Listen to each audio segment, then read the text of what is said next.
बिस्मिल्लाहिर्रहमानिर्रहीम। नाज़रीन अस्सलाम वालेकुम, मैं हूं इमरान वसीम। नाज़रीन, कल तो आपके साथ मुलाकात ना हो सकी और गालिब इम्कान था कि आज भी आप दोस्तों के साथ, भाइयों के साथ, बहनों के साथ शायद मुलाकात ना हो सके। लेकिन अब से कुछ देर पहले साबिक़ वज़ीर आज़म इमरान खान साहब ने ख़िताब किया है और इस ख़िताब में चेयरमैन पीटीआई इमरान खान साहब ने बिलावल भुट्टो ज़रदारी के एक इल्ज़ाम का एतराफ़ कर लिया है। इमरान खान साहब ने अपने इस खिताब में साबिक़ army chief general Qamar Javed Bajwa को तनकीद का निशाना बनाया, उन पर बरहमी का इजहार भी किया। और जब इमरान खान साहब ये बरहमी का इजहार कर रहे थे तो जो बातें उन्होंने जनरल बाजवा साहब से मुतल्लिक़ की वो इमरान खान साहब को ख़ुद कैसे हिट कर रही थी, ये भी आप नाज़रीन के साथ हमने डिस्कस करना है। और ये सारा जो वीडियो स्टेटमेंट था इमरान खान साहब का, इसमें उन्होंने जो पंजाब के निगरान वज़ीर आला हैं मोहसिन नकवी साहब, उन्हें कैसे क्लीन चिट दी है और ख़ान साहब के ख़िताब के कुछ और भी ऐसे पॉइंट्स हैं वो भी आप नाज़रीन के साथ हम डिस्कस करेंगे। यानी जो ख़ान साहब ने कहा कि नवाज़ शरीफ उन्हें डिस्क्वालीफाई करवाना चाहता है, ये नवाज़ शरीफ की ख्वाहिश है, नवाज़ शरीफ का मुतालबा है। क्या नवाज़ शरीफ का ये मुतालबा पूरा हो सकता है? और अगर पूरा हो सकता है तो कैसे हो सकता है? ये भी आप नाज़रीन के साथ हमने शेयर करना है। तो सबसे पहले वीडियो शुरू करने से पहले आप नाज़रीन को बता देते हैं, कल परसों जब आपसे मैं रुखसत लेके गया, आपको बता के गया कि हफ्ते के रोज़ आपके साथ मुलाकात ना हो पाएगी। उसकी वजह नाज़रीन ये थी कि आप ये मेरे हाथ पे देख सकते हैं, मैंने एक छोटी सी सर्जरी करानी थी। लेफ़्ट जो किडनी है उसमें स्टोन था, तो कल उस स्टोन को मैंने रिमूव करवाया यहाँ इस्लामाबाद के हॉस्पिटल से, निजी हॉस्पिटल से। तो आपको इसलिए नहीं बताया, वरना आपके साथ ये बात मैं शेयर कर सकता था, लेकिन चूँकि मेरी वालदा और मेरे वालिद और मेरे करीबी अज़ीज़ भी वीडियो देखते हैं, मेरा वीलॉग देखते हैं, तो मैं उन्हें परेशान नहीं करना चाह रहा था कि वो सुने कि मैं कोई छोटी सी मोटी कोई सर्जरी करवाने के लिए जा रहा हूँ और वो बहावलपुर से वहाँ से चलें और यहाँ पे आ जाएँ परेशानी के आलम में, तो मैं उन्हें परेशान नहीं करना चाह रहा था। तो कल ये सर्जरी कराने के बाद आज जब वापसी हुई है तो मैंने अपनी वालदा को भी बताया है, वालिद को भी बताया है और आपके साथ भी ये जो मैंने सर्जरी कराई है तो ये भी आपके साथ मैं शेयर कर रहा हूँ। वैसे दूसरा मेरा वीडियो बनाने का इसलिए प्लान नहीं था कि मैं रेस्ट करना चाह रहा था कि जल्द अज जल्द जो है वो रिकवरी की जा सके, लेकिन ये एक ऐसी चीज़ थी, मैंने समझा कि ये भी आपके साथ डिस्कस होनी चाहिए।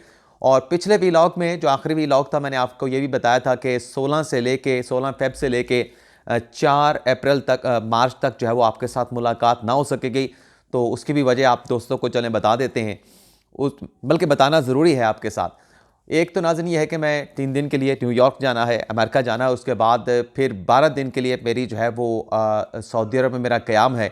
और क़याम मेरा ज़ाहिर सी बात है कि आप हिजाज़ मुक़द्दस जाते हैं, मक्का जाते हैं, मदीना जाते हैं, तो आपने उम्रे की अदायगी करनी है, आपने बैतुल्लाह की ज़ियारत करनी है, आपने नबी पाक सल्लल्लाहु अलैहि वसल्लम के रोज़े की ज़ियारत करनी है, वहाँ पे आपने सलाम देना है, अपना भी, अपने करीबी अज़ीज़ों का भी। तो ये 15 दिन की मेरी जो है वो मसरूफ़ियत होगी, 16 फरवरी से लेके 4 मार्च तक। तो इस दौरान कोशिश करेंगे कि आपके साथ कुछ जो है वो मुलाकात होती रहे, ख़ास तौर पे जो ज़ियारतें हैं और वहाँ पर मतलब जो दुआ वहाँ पे होना है। मेरा एक एम है, मेरा एक प्लान है कि वहाँ पे ऑनलाइन जो है वो आपके साथ आपको मक्का और मदीना में जो है वो दुआ में आपको जो है वो साथ जो है वो आपकी शिरकत कराई जा सके। लेकिन बहरहाल आपकी प्रपोज़ल भी चाहिए होगी, आप क्या कहते हैं कि होना चाहिए, नहीं होना चाहिए। और अब आ जाते हैं जो ख़ान साहब ने ख़िताब किया, थोड़ा-सा इंट्रो आज लंबा हो गया, उसके लिए आपसे माज़रत चाहता हूँ। एक तो नाज़रीन ख़ान साहब की तकरीर का जो अहम नुक्ता मैंने नोट किया, ख़ान साहब और आखिर में ख़ान साहब ने ये बात की कि अगर जनरल बाजवा के ऊपर तनकीद की इजाज़त होती तो ये रजीम चेंज कभी ना होता। यानी ख़ान साहब ये कह रहे थे कि अगर जनरल बाजवा के कारनामों के ऊपर, उनके इक़दामात के ऊपर, उनके फ़ैसलों के ऊपर अगर तनकीद करने की मीडिया के ऊपर इजाज़त होती, ख़ान साहब कह रहे हैं कि आज मीडिया पर तनकीद करने की इजाज़त नहीं है, तो ख़ान साहब कह रहे थे कि सहाफ़ियों का अगर जनरल बाजवा पर, जब वो आर्मी चीफ थे और इमरान खान साहब वज़ीर आज़म थे, अगर ये इजाज़त होती तनकीद करने की तो उनके पास ऐसा कोई राइट ना होता, उनकी जुर्रत ना होती कि वो हुकूमत को यानी रजीम चेंज करवा सकते। अब ये जो ख़ान साहब ने बात की, इसमें कितना बड़ा तज़ाद मौजूद है। ख़ान साहब के अपने दौर में वो सहाफ़ी जो एस्टेब्लिशमेंट के ऊपर तनकीद करते थे, उसमें आप अबसार आलम ले लें, चलें अबसार आलम को कुछ दोस्त जो है वो सहाफ़ियों की कैटेगरी में नहीं रखते, ना रखें। मतीउल्लाह जान को ले लें, इमरान शफ़क़त को ले लें, उसके साथ आमिर मीर को ले लें, असद तूर को ले लें। ये जब एस्टेब्लिशमेंट पे तनकीद करते थे तो उनके साथ क्या हुआ, उनके खिलाफ केसेस बनाए गए और फिर खान साहब के अपने दौर में पीका का कानून जो है उसमें तरमीम की गई और फिर एक और कानून बनाया गया कि आप इस्टेब्लिशमेंट के ऊपर, कौमी सलामती के इदारों के ऊपर तनकीद नहीं कर सकते। आज खान साहब कह रहे थे कि अगर तनकीद करने की इजाज़त होती तो रजीम ना चेंज ना हो सकता। तो ये खान साहब अपने दौर में तो ख़ुद किसी को बोलने की इजाज़त नहीं देते थे। मियाँ जवेद लतीफ़ के ऊपर देखें, उसने बात की इस्टेब्लिशमेंट के ऊपर, उसे पकड़ लिया गया और सियासी मुखालफिन के ख़िलाफ़ गद्दारी के, बगावत के मुकदमात का इंदराज किया गया। तो ये तो खान साहब के अपने दौर में सब कुछ हो रहा था। आज़म सवाती साहब का मुझे एक स्टेटमेंट याद है कि मरीम नवाज़ ने गालिबन इस्टेब्लिशमेंट के ख़िलाफ़ कोई स्टेटमेंट दिया था, तो आज़म सवाती ने कहा था, उसके कंडक्ट पर भी बात की मरीम नवाज़ के और गद्दार भी कहा और ये भी कहा कि शहरियार अफरीदी साहब ने कि आर्मी चीफ तो बाप होता है कौम का, उस पर आप तनकीद कैसे कर सकते हैं। लेकिन आज खान साहब कह रहे थे कि जनरल बाजवा पे तनकीद अगर की जाती तो खान साहब आपने इजाज़त देनी थी। आपने तो जो तनकीद करने वाले थे उनकी ज़ुबान बंदी कर दी। नवाज शरीफ करते थे, उसे मीडिया पर दिखाना आपने बंद कर दिया। मरीम नवाज़ को आपने दिखाने के हवाले से मीडिया को डायरेक्शन जारी कर दी। तो आप तो खुद जो है वो तनकीद की इजाज़त दे नहीं रहे थे। आज आप कह रहे थे कि तनकीद की इजाज़त होनी चाहिए। और फिर खान साहब ने कहा कि जनरल बाजवा जो हैं वो एक ऐसे शख्स को जो है वो पंजाब का वज़ीर बनवाना चाहते थे जो लैंड माफिया का सरगना था।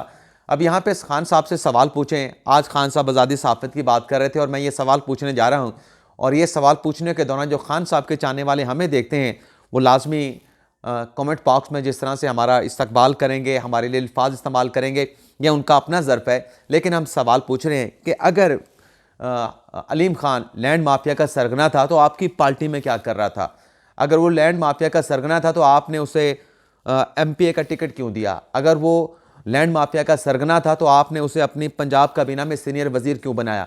और अगर वो लैंड माफिया का सरगना था तो फिर आप उसको साथ लेके क्यों घूमते रहे? आप इलेक्शन में उससे 75 लाख रुपए की गालिबन जो इंटरव्यू दिया था उन्होंने, अलीम खान साहब ने जावेद चौधरी साहब को, कि 75 लाख आपको अपना जलसा करने के लिए दिया लाहौर में, जो आपने अक्टूबर 2011 में किया था। तो आप लैंड माफिया से ये चंदा डोनेशन किस लिए इकट्ठे कर रहे थे और फिर आपने क्यों अलीम खान को अपनी पार्टी में शमूलियत की बाकायदा तौर पर दावत दी? आप जब आपके साथ वो चल रहे थे, आपके लिए वो ATM थे, सब कुछ ठीक था, लेकिन जब आप उसे वज़ीर आला नहीं बनवाना चाहते थे और वज़ीर आला का रास्ता रोकने के लिए आपने जिस तरीके से उसको गिरफ़्तार किया, तो फिर जब पंजाब में आपका वसीम अकरम प्लस डिलीवर नहीं कर पाया तो फिर आपसे कहा गया, तो आप कह रहे थे कि नहीं, वो किसी लैंड माफिया का जो है पंजाब का वज़ीर बनाना चाहते थे। और फिर खान साहब ने कहा कि तनकीद सब मेरे ऊपर होती थी जब मैं वज़ीर आज़म था, लेकिन क्रेडिट जो है वो जनरल बाजवा लेते थे। अब आप नाज़रीन मुझे बताएं कि कौन सा ऐसा क्रेडिट है जनरल बाजवा साहब ने 3.5 साल में लिया हो इमरान खान साहब के दौर में? हर अच्छे काम का खान साहब ने क्रेडिट लिया है। हर अच्छे काम का क्रेडिट जो है वो खान साहब के लौंडे लपाड़ों ने, मीडिया की तरफ से खान साहब को उसका क्रेडिट दिया गया। बनता था नहीं बनता था, खान साहब को मिला। जनरल बाजवा ने तो कोई क्रेडिट नहीं लिया। 27 फरवरी का जो वाक़या हुआ पुलवामा का, जो अभिनंदन को पकड़ा गया, उसे भारत के हवाले दिया गया, खान साहब ने उसका भी क्रेडिट लिया कि देखें हमने जंग का रास्ता रोकने के लिए अभिनंदन को जो है वो अपना भारत के हवाले कर दिया। हालांकि वहाँ पे बहुत सारे ऐसे लोगों की राय थी कि उस अभिनंदन को भारत के हवाले ना किया जाए, भारत पे दबाव डाला जाए, लेकिन इतनी जल्दी में खान साहब ने खुद फैसला करके उसका क्रेडिट भी लिया कि अगर ये ना करते तो एटमी जंग लग सकती थी। और एटमी जंग लगने की जब बात होती है तो ये खान साहब अपने डिसीजन का तो दिफा करते हैं, लेकिन जब परवेज़ मुशर्रफ ने अमेरिका के आधे हथियार डाले थे और अमेरिका की दहशतगर्दी की जंग में शरीक हुए थे, उसमें खान साहब ये कहते हैं कि हमें शिरकत नहीं करनी चाहिए थी। अगर हम शरीक होते तो हमें ना होते तो ये दहशतगर्दी की आग हमारे पाकिस्तान में ना आती। और हो सकता है मैं भी खान साहब के इस मौक़िफ़ के साथ इत्तफ़ाक़ करूं, लेकिन उस फैसले को खान साहब गलत कहते हैं, क्योंकि उस वक्त अमेरिका ने धमकी दी थी कि अगर आप हमारे साथ शमूलियत अख्तियार नहीं करते तो हम आपको पत्थर के दौर में लौटा देंगे, पत्थर के दौर में ले जाएंगे। लेकिन अपना जो खान साहब ने फैसला किया, वो खान साहब बताते हैं कि अगर हम अभिनंदन को वापस ना करते तो एटमी जंग छिड़ने का ख़तरा था भारत और पाकिस्तान के दरमियान। और फिर खान साहब ने कहा कि जनरल बाजवा जो हैं वो अपने आप को मईशत का एक्सपर्ट भी समझते थे। वो अपने आप को जो है वो अपना क्या होता है खारजा अमूर का भी जो है वो इमरान खान साहब ने कहा कि जनरल बाजवा अपने आप को एक्सपर्ट समझते थे। जनरल बाजवा मईशत का एक्सपर्ट समझते थे, जनरल बाजवा अपने आप को वजारत खारजा अमूर का एक्सपर्ट समझते हैं, लेकिन खान साहब तो अपने आप को हर चीज़ से एक्सपर्ट समझते हैं। खान साहब तो अपने आप को तो हर मामले के हवाले से अक्लकुल समझते हैं। खान साहब को अमेरिका का पता है, खान साहब को बरतानिया का पता है, खान साहब को इस्लामी रियासत मदीना का पता है, खान साहब को जो है वो अफ़गानिस्तान का पता है, खान साहब को पूरे मगरब का पता है, खान साहब को पाकिस्तान का पता है, खान साहब को खैबर पख्तूनख्वा के जो कबायली इलाके हैं उनका पता है। नहीं पता इन चीज़ों का तो किसी और को नहीं पता, खान साहब के सियासी मुखालफिन को नहीं पता, नहीं पता तो फ़ौज को नहीं पता, नहीं पता तो आर्मी चीफ को नहीं पता। इन चीज़ों का खान साहब को जो है वो इल्म है। और खान साहब ने यह भी कहा अपने इस वीडियो खिताब में कि जनरल बाजवा ने जो जावेद चौधरी को इंटरव्यू दिया उसमें एतराफ़ कर लिया कि नैब उनके अंडर था, हालांकि जनरल बाजवा ने उस बात की तरदीद कर दी है। और साथ में जो जनरल बाजवा कह रहे थे कि शौकत तरीन को एनआरओ लेके दिया, शौकत तरीन के केस के हवाले से बात की, वो भी खान साहब ने डिस्कस किया। तो वो जो बात की जनरल बाजवा साहब को कोड करके जावेद चौधरी साहब ने, वो जनरल फैज़ हमीद की बात की कि जनरल फैज़ हमीद ने शौकत तरीन को जो है वो नैब से एनआरओ लेके दिया, क्योंकि खान साहब ये कह रहे थे कि जनरल बाजवा ने एतराफ़ कर लिया है कि नैब उनके कंट्रोल में था। और फिर खान साहब कह रहे थे कि सब कुछ जो है वो जनरल बाजवा कर रहे थे, मैं वो सुपर किंग थे, उनसे कोई पूछ नहीं सकता था, तमाम फैसले वो करते थे। अब खान साहब से ये बंदा पूछे कि सब कुछ जनरल बाजवा कर रहे थे, आप 3.5 साल इस बात के ऊपर आपने लबकुशाई नहीं की, आपने नहीं कहा कि आप कठपुतली हैं। और ये जो मैंने अपने वीलॉग के अपने थंबनेल के ऊपर लिखा है कि बिलावल का इल्ज़ाम दुरुस्त साबित हुआ, ये बिलावल भुट्टो ज़रदारी ने कहा था कि इमरान खान साहब सिलेक्टेड हैं। ये बिलावल भुट्टो ज़रदारी ने कहा था कि अगर मैं गलत नहीं हूँ कि खान साहब कठपुतली हैं। और आज खान साहब खुद इस बात का एतराफ़ कर रहे थे कि जनरल बाजवा सब कुछ करते थे, 3.5 साल तक मैं तो कुछ भी नहीं था, मेरा तो फैसला माना नहीं जाता था, मेरा सिर्फ वही फैसला वही माना जाता था जिस पर जनरल बाजवा इत्तफाक करते थे, जो मेरे फैसला नहीं माना जाता था वो तमाम फैसले फिर बाजवा करते थे। यानी खान साहब ने आज बिलावल भुट्टो ज़रदारी के उस एलिगेशन को कि खान साहब कठपुतली हैं, सिलेक्टेड हैं और वह मुंतखब नहीं है, खान साहब ने खुद इस बात का एतराफ़ कर लिया है। लेकिन जब अपोजिशन कहती थी तब खान साहब कहते थे नहीं, मैं अवाम का मुंतखब नुमाइंदा हूँ। लेकिन आज खान साहब कह रहे थे कि नहीं, मैं तो बेबस था, मैं तो कठपुतली था, हुकूमत जो है वो जनरल बाजवा चला रहे थे। और फिर खान साहब ने यह भी कहा कि नवाज शरीफ की ख्वाहिश है कि मुझे नाअहल करवाया जाए, इलेक्शन से पहले गिरफ्तार करवाया जाए। नवाज शरीफ की जितनी मर्जी ख्वाहिश हो, कोई किसी को गिरफ्तार नहीं करवा सकता, कोई किसी को जो है वो नाअहल नहीं करवा सकता। अब ये जो स्टेटमेंट दिया आज़म सवाती साहब ने अभी पिछले दिनों, उस पर उनके खिलाफ केस बना। अभी जो पिंडी बार से खिताब करते हुए आज़म सवाती साहब ने दोबारा अपने स्टेटमेंट को दोहराया। अब देखें उनकी बेल कैंसिलेशन के लिए जो है वो इस्लामाबाद हाई कोर्ट से जो है FIA रुजू करने जा रही है। अब ये जो खान साहब डिस्क्वालिफिकेशन की बात कर रहे हैं, अगर टैरियन मुबैना तौर पर खान साहब की बेटी है तो ये नॉमिनेशन पेपर में क्या नवाज शरीफ ने आके डिस्क्लोज़ करना था? अगर खान साहब ने तोशा खाना के तहफ़ 2018-2019 में हासिल किए थे तो क्या ये नवाज शरीफ की जिम्मेदारी थी कि इमरान खान साहब के जो इलेक्शन कमीशन में गोशवारे जमा होते हैं 2013 के, 2018 के, 2019 में, उसमें नवाज शरीफ आके उन तहफ़ को जो है डिस्क्लोज़ करते, जाहिर करते? ये खान साहब की अपनी बुनियादी जिम्मेदारी थी। खान साहब ने अपनी जिम्मेदारी पूरी नहीं की। और खान साहब ने कहा कि हमारी हुकूमत जो है वो जनरल बाजवा ने गिराई है। अमेरिका का खान साहब ने नाम ही नहीं लिया, बल्कि खान साहब ने कहा कि यहाँ से साजिश अमेरिका गई, अमेरिका से पलट के पाकिस्तान वापस आई। तो खान साहब ने इल्ज़ाम तो सारा जनरल बाजवा पे लगा दिया। यानी जनरल बाजवा इतने ताकतवर थे कि उसने अमेरिका को भी जो है वो पागल बना दिया, बुद्धू बना दिया, और एक साजिश करके अमेरिका को भी जो है वो समझ नहीं आई कि जनरल बाजवा यहाँ पे बैठ के एक अकेला आदमी साजिश कर रहा है इमरान खान के खिलाफ, और अमेरिका भी उसमें शरीक हो गया।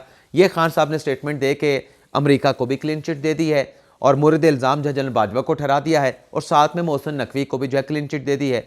पिछले दिनों खान साहब ने कहा था कि मोहसिन नकवी जो है उनकी हुकूमत गिराने में पेश था, बड़ा अहम किरदार था। खान साहब ने कहा कि अहम किरदार, सबसे बड़ा रोल जो है मोहसिन नकवी का था। लेकिन आज खान साहब ने कहा कि नहीं, तमाम रोल जो है वो जनरल बाजवा का था। तो जनरल बाजवा को इमरान खान साहब ने इतना पावरफुल बना दिया कि वो अमेरिका को भी जो है वो बाजवा साहब ने धोखे में रखा, और यहाँ पे इमरान खान साहब की हुकूमत जो है जनरल अपना अमेरिका को इस्तेमाल करते हुए, और अमेरिका को पता नहीं चला, और यहाँ पे इमरान खान साहब की हुकूमत हटा दी। और यहाँ इसके साथ ये भी तस्लीम कर लिया गया कि जिस हुकूमत को इम्पोर्टेड खान साहब कह रहे थे, आज खान साहब ने जनरल बाजवा के ऊपर ये सारा मलबा गिरा के गलत गिराया, सही गिराया, वो एक अलग बहस है। लेकिन वो खान साहब ने इम्पोर्टेड हुकूमत को भी कह दिया कि वो नॉन इम्पोर्टेड हुकूमत है। अब ये जो खान साहब कहते हैं कि बाजवा ने साजिश की, बाजवा ने जितनी भी साजिश की, अपने बंदे जो आपके MNA थे उन्हें अपने साथ किसने रखना था? आपके खिलाफ एक इत्मीनान की तहरीक आई, आपने आइन के आर्टिकल 5 के तहत डिप्टी स्पीकर कासिम सूरी को कहा कि इत्मीनान की तहरीक को ख़त्म कर दिया, और सुप्रीम कोर्ट ने भी उस इत्मीनान की तहरीक को वैलिडेट कर दिया, आइनी करार दे दिया। तो फिर इसमें जनरल बाजवा का किरदार कहाँ पर रह गया? यानी अगर जनरल बाजवा का किरदार है तो फिर आप अदलिया को भी हिट कर रहे हैं। और आज आपने अपनी तकरीर के अंदर कहा कि हमारी जो आज की तमाम उम्मीदें हैं वो अदलिया के साथ हैं। आज आपकी उम्मीदें तमाम अदलिया के साथ लगी हैं, लेकिन जब कासिम सूरी वाला अदलिया ने फैसला दिया था तब आप कहते थे कि ऐसा क्या हुआ था कि रात को अदालतें जो है वो खोलने की ज़रूरत पेश आई। यानी जब आपको अपनी ज़रूरत हो, आपको अदलिया से फ़ैसला लेना हो, आप अदलिया की तारीफ़ें करें, लेकिन अदलिया से अगर आपके हक़ में फ़ैसला ना आए तो आप उसी अदलिया को जो है वो हतफ़ तनकीद जो है वो बनाना शुरू कर देते हैं। आपने कानून की हुक्मरानी की बात की कि जो माफिया है, आपके सियासी मुखालफिन हैं, वो कानून की हुक्मरानी को नहीं मानते। अभी शाह महमूद कुरैशी साहब ने चंद दिनों पहले स्टेटमेंट दिया है कि नवाज शरीफ को एक गैर आइनी तरीके से हटाया गया, लेकिन आज खान साहब खुद ये कह रहे थे कि इन्होंने तो एलवन फील्ड की मनी ट्रेल नहीं दी। हालांकि इस्लामाबाद हाई कोर्ट ने फैसला कर दिया है कि नैब के पास शवाहिद ही नहीं है, तो शवाहिद ना होने की बुनियाद पर मरीम नवाज को, कैप्टन सफदर को बरी कर दिया और उस फैसले में नवाज शरीफ की बरियत का भी एक तरीके से जो है वो फैसला लिख दिया गया है। सिर्फ नवाज शरीफ के वापस आने की जो है वो एक वापस आना बाकी रहता है। तो शाह महमूद कुरैशी साहब कह रहे हैं कि उनके साथ गैर आइनी तौर पर उन्हें हटाया गया, तो लेकिन इमरान खान साहब कह रहे हैं कि नहीं, ये उनके साथ जो है वो गलत किया गया है, उन्हें एनआरओ दिया गया है। पहले अपने अंदर तो इत्तफाक पैदा कर लें। और फिर खान साहब कहते हैं कि सियासी मुखालफिन कानून की हुक्मरानी को नहीं मानते। भाई नहीं मानते, उसके बावजूद भी आप देखें मरीम नवाज हो जाए, नवाज शरीफ हो जाए, बिलावल अपना आसिफ जरदारी हो जाए, फरियाद तालपुर हो जाए, वो तो नैब की अदालतों में पेश होते रहे, वहाँ पे अदालतों में अपनी हाजिरियाँ लगवाते रहे। आपके इतने केसेस हैं खान साहब, आप कानून की हुक्मरानी को कितना मानते हैं? आप कहते हैं कि वीडियो लिंक के जरिए हाजिरी को यकीनी बना लें, आप कहते हैं कि इस्तिस्ना की दरख्वास्त दे दें, आप मेडिकल सर्टिफिकेट ले आते हैं कि हमें इस्तिस्ना दिया जाए, हाजिरी ना दी जाए, तो आप कौन सी कानून की हुक्मरानी को मान रहे हैं? आपके सियासी मुखालफिन तो फिर भी पता नहीं सैकड़ों दर्जनों सैकड़ों पेशियाँ जो है वो अदालतों में भुगत चुके हैं, लेकिन आप कहते हैं कि वो कानून की हुक्मरानी को नहीं मानते। और आप जो अदालत में पेश नहीं होते, बार बार अदालत आपको बुलाती है, आपसे पूछती है कि टेरिन आपकी बेटी है, आपकी बेटी नहीं है, लेकिन आप रियासत मदीना बनाना चाहते हैं। आप ये नहीं बताते कि टेरिन आपकी बेटी है या टेरिन आपकी बेटी नहीं है। आप टेक्निकलिटीज़ के पीछे जो है वो छुपने की कोशिश करते हैं। इजाज़त चाहते हैं नाज़रीन, अल्लाह ताला हम सब